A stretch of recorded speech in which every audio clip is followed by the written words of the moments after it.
All, myself, Dr. Linta Arora, Assistant Professor, Department of Botany, Government PG College Bara, Rajasthan. Today we are going to study about bacteria. Students, इससे पहले मैं bacteria के 2 video upload कर चुकी हूँ, 2 lectures upload कर चुकी हूँ, लेक्चर 1 एंड 2।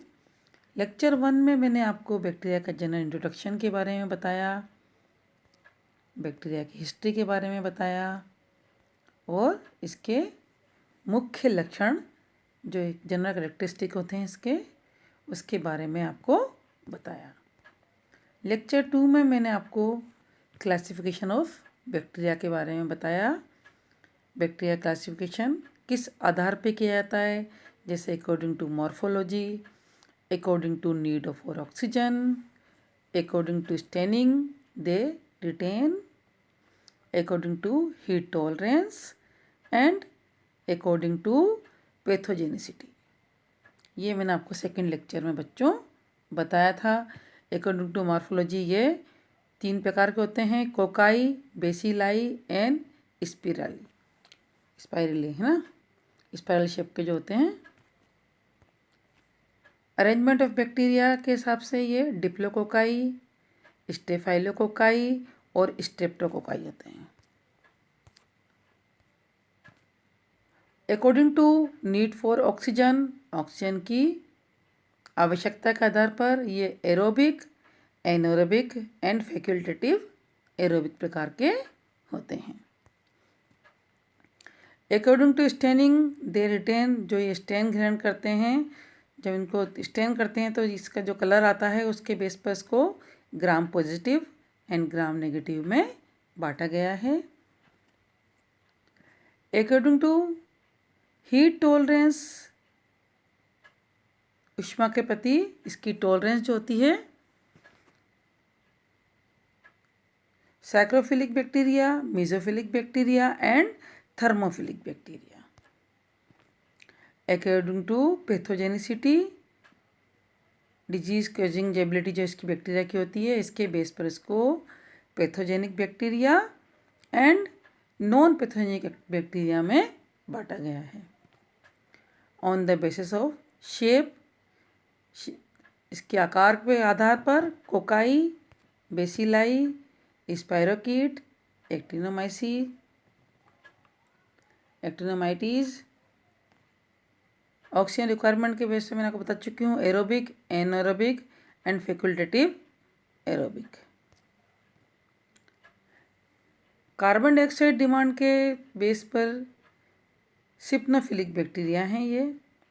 टेम्परेचर के प्रति ये कितने सेंसिटिव होते हैं, तो ये है सैक्रोफाइल्स, मीजोफाइल्स एंड थर्मोफाइल्स। पीएच जो है, जो भी जहाँ ये ग्रो करते हैं, चाहे पानी हो चाहे मिट्टी हो, जहाँ इसकी पीएच के बेस पर एसिडोफाइल, एल्केलोफाइल एंड न्यूट्रोफाइल। लाइट के प्रति सेंसिटिविटी और लाइट में कितनी ग्रोथ करते हैं, इसके बेस पर इसको फोटोट्रोफ्स एंड कीमोट्रोफ्स में बांटा गया है। ऑस्मोटिक प्रेशर के बेस पर इसको हेलोफाइल्स एंड ऑस्मोफाइल्स में बांटा गया है। कार्बन सोर्स के आधार पर इसको ऑटोट्रोफ्स एंड हेटेरोट्रोफ्स में बांटा गया है। On the basis of presence of flagella, इसमें फ्लैजिला की उपस्थिति के आधार पर इसको monotrichous, lophotrichous, peritrichous, amphitrichous and atrichous bacteria में बांटा गया है। मोनोट्राइकस में एक फ्लैजिला होता है, लोफोट्राइकस में एक तरफ होता है गुच्छा, एम्फीट्राइकस में दोनों तरफ होता है, पेरिट्राइकस में चारों तरफ होता है और एट्राइकस में फ्लैजिला नहीं होते हैं। On the basis of motility के बेस पे मोटाइल टेस्ट किया इसका, तो इसके बेस पे इसको मोटाइल एंड नॉन मोटाइल में बांटा गया है। न्यूट्रिशनल रिक्वायरमेंट के बेस पे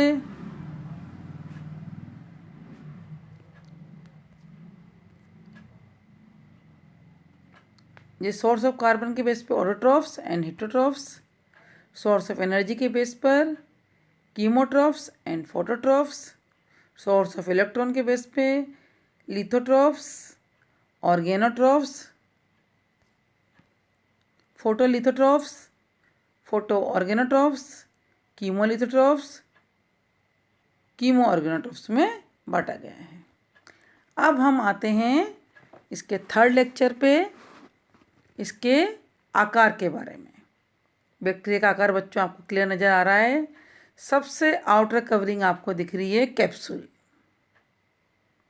डायग्राम में क्लियर नज़र आ रही है आपको कैप्सूल। उसके नीचे है सेल वॉल, उसके नीचे साइटोप्लाज्मिक मेम्ब्रेन,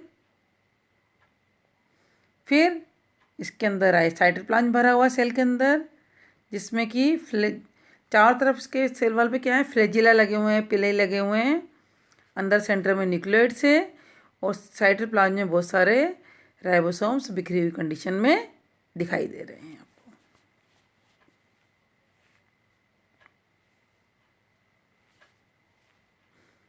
चारों तरफ इसके पिलाई दिख रहे हैं चारों तरफ, और सिंगल पोलर फ्लैजिलम इसमें आपको दिखाई दे रहा है। ये देखिए, ये बड़ी डिटेल में दिख रहा है आपको, सिंगल फ्लैजिलम दिख रहा नज़र आ रहा है आपको, एक बड़ा न्यूक्लियोइड्स दिख रहा है आपको उलझी हुई अवस्था में, cytoplasm, capsule, cell wall, cytoplasmic membrane, ribosomes, pili, ये आपको क्लियर नज़र आ रहे हैं। इसमें देखिए आपको बच्चों बिल्कुल क्लियर नज़र आ जाएंगे, दिखेंगे आपको। प्लाज्मिड्स भी दिख रहे हैं इसमें आपको, मीजोसोम्स भी दिख रहे हैं, जो कि मेम्ब्रेन जो अंदर की तरफ फोल्ड बनाती है उन्हें मीजोसोम्स कहते हैं, वो भी इसमें क्लियर नज़र आ रहे हैं। फूड ग्रेन्यूल्स भी इसमें आपको दिखाई दे रहे हैं।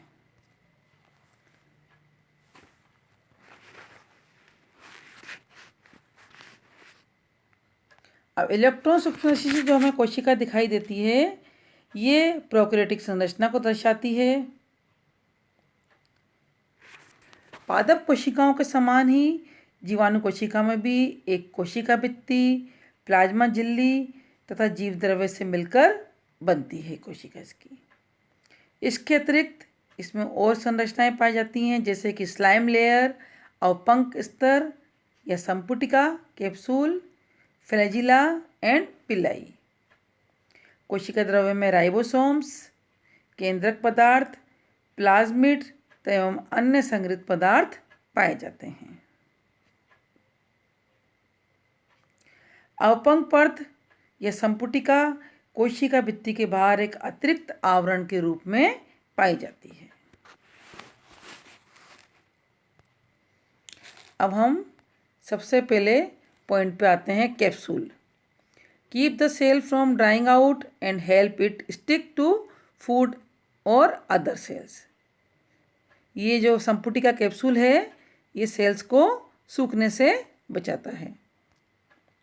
Capsules and slime layer, many bacteria secret EPS, extracellular polysaccharides that are associated with the interior of the bacterial cell.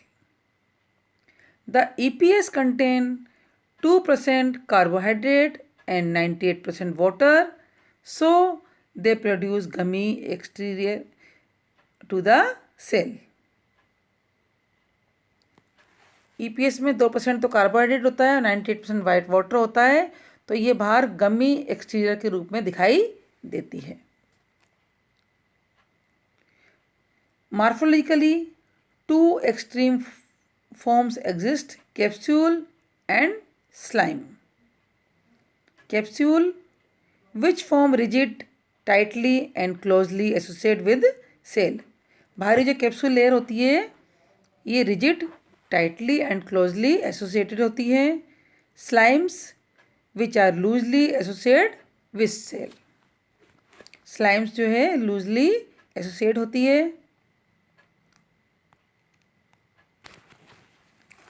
संपुटिका या कैप्सूल कोशिका, कुछ जीवाणुओं में कोशिका भित्ति के बाहर जलीय बहुल पदार्थ का एक म्यूसिलीजेनस आवरण पाया जाता है। इसे अवपंक परत या संपुटिका कहते हैं। कुछ वैज्ञानिकों के अनुसार यदि ये परत नाइट्रोजन युक्त पदार्थों की बनी होती है तो इसे कैप्सूल कहते हैं, और यदि इस परत में पॉलीसेकेराइड्स हों तो ये स्लाइम परत कहलाती है। क्योंकि ये पदार्थ श्यान प्रकृति के होते हैं, विस्कस होते हैं, इसलिए इस पदार्थ को ग्लाइकोकैलिक्स भी कहते हैं।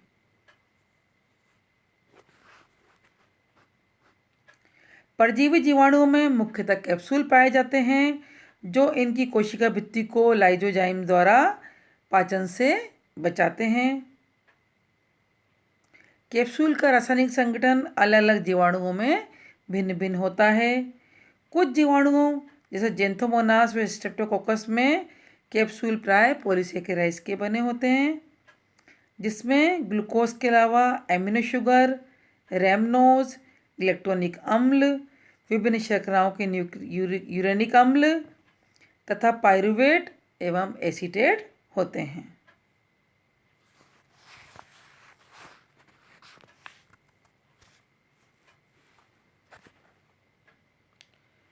प्राय कोशिका के बाहर कैप्सूल का निर्माण करने वाले पदार्थ अवपंक या स्लाइम के रूप में स्रावित होते हैं।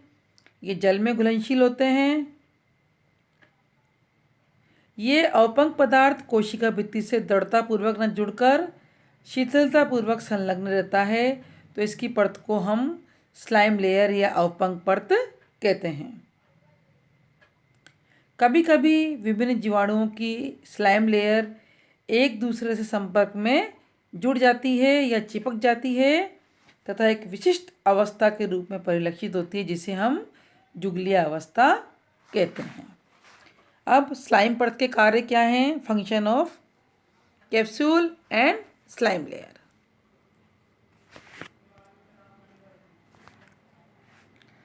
दे protect from desiccation, they provide a protection barrier against the penetration of biocides. They protect again engulfment by phagocytes and protozoa. They may promote the stability of bacterial suspension by preventing the cell from aggregation and settling. They may promote attachments of bacteria to surface. Function of slime layer, इसके कार्य क्या हैं? इसकी सहायता से जीवाणु विभिन्न सबस्ट्रेटा आधार स्तर पर जैसे चट्टानों, पौधों की जड़ों, कोशिका की सतह पर आसानी से चिपक जाता है, इसका अटैचमेंट हो जाता है। प्रतिकूल परिस्थितियों में अवपंक परत द्वारा पोषण प्राप्त होता है। स्लाइम परत या कैप्सूल के उपस्थित जल जीवाणु कोशिका को अस्थायी शुष्कता से बचाता है। रोगकारी जीवाणु की उग्रता कैप्सूल की उपस्थिति के कारण संभव होती है, क्योंकि उसको लाइसोजाइम पचा नहीं पाते हैं।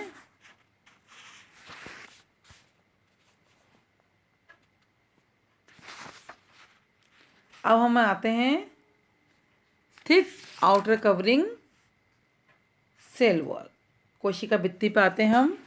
Thick outer covering that maintain the overall shape of the bacterial cell. भारी मोटी आउटर कवरिंग जो बैक्टीरिया के चारों तरफ बैक्टीरिया को एक शेप देती है, उसे हम क्या कहते हैं? कोशिका भित्ति बैक्टीरिया की।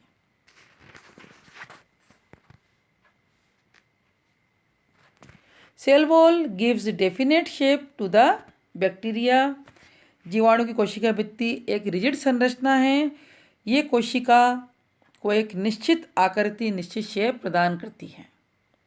Cell wall situated between the capsule and cytoplasmic membrane. Cell wall capsule और साइटोप्लाज्मिक मेम्ब्रेन के बीच में स्थित होती है।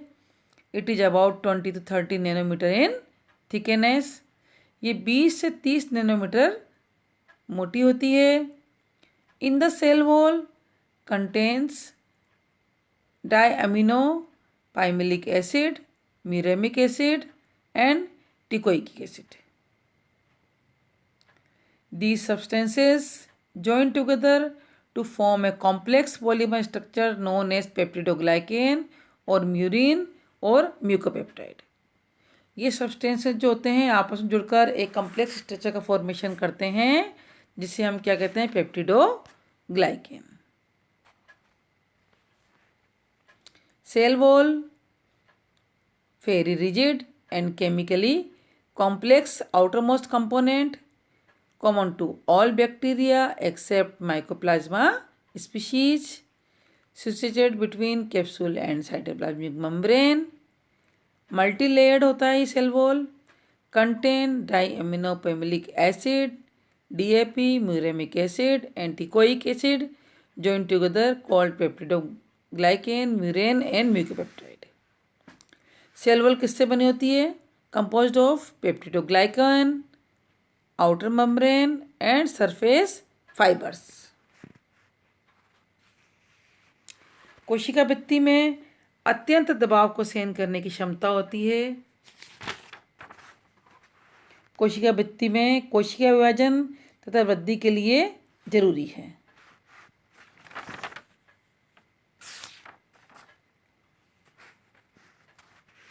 विभिन्न जीवाणु प्रजातियों में कोशिका के शुष्क भार का ड्राई वेट का 10 से 40% भाग कोशिका भित्ति का होता है.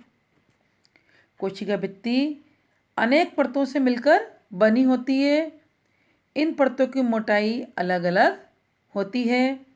प्राय ग्राम पॉजिटिव जीवाणुओं में कोशिका की भित्ति की मोटाई 20 से 25 नैनोमीटर होती है, जबकि ग्राम नेगेटिव में इसकी मोटाई 10 से 15 नैनोमीटर होती है.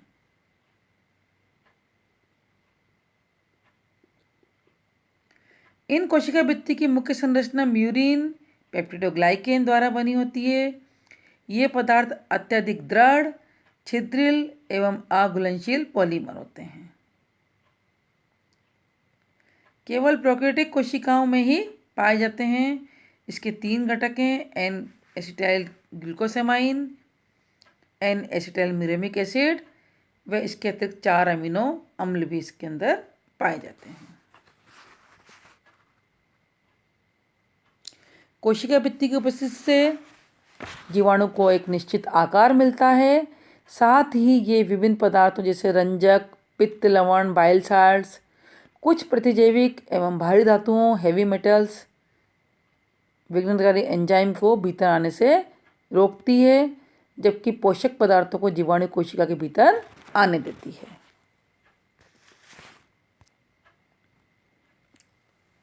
अब हम आते हैं पेप्टिडोग्लाइकेन पे. Peptidoglycan is a polymer consisting of sugar and amino acid that forms a mesh-like layer outside the plasma membrane of most bacteria, forming the cell wall. Plasma membrane के बाहर एक लेयर बनाती है.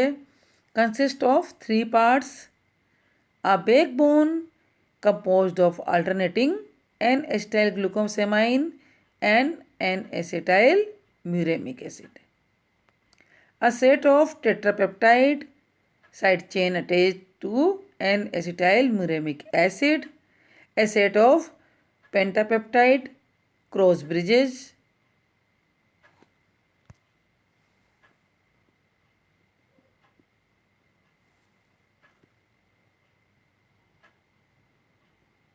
gram-positive bacterial cell without cell wall called protoplast achieved by lysosome. Gram-negative treated with EDTA and cell wall is removed called spheroblast. अब इस cell wall के क्या क्या कार्य हैं, फंक्शन ऑफ सेल वॉल.